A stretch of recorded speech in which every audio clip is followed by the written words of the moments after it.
And we're going to stick with the theme of talking about children and looking a bit more now at the emotional side of it. And Blessed is going to ask us question number 12, which has to do with this.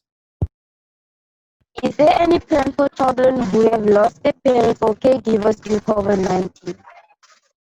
Okay, so for those who never heard what Blessed said, Blessed asks for those parents and caregivers who died from COVID, you know, what is going to happen to the families?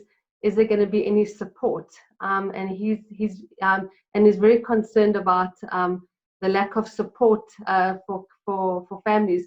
So that's a very important question. And I think the first thing we have to do is try and understand how many families like this are affected.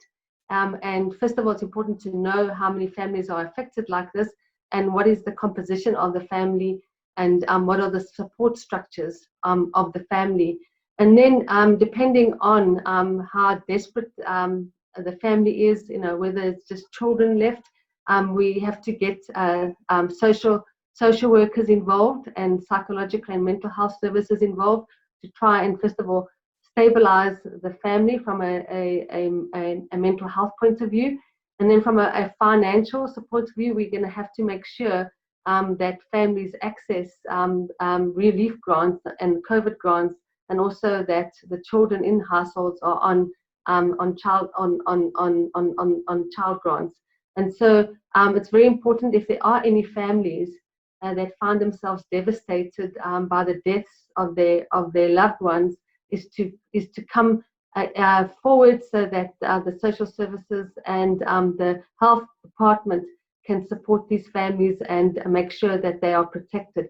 So that's a very important question, and people may not know how to reach out, but it's very important that whoever is in this situation, finds themselves desperate from the death of their loved ones, is that they contact the social services department to get support and relief. That's very important.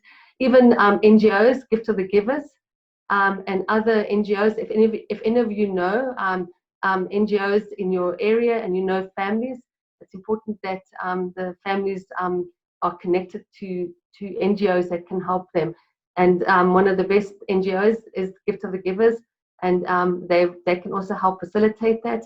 In Cape Town, MSF can help, and so any NGO will be important in trying to make sure that these families are supported and are helped to navigate access to resources. It's a very important question.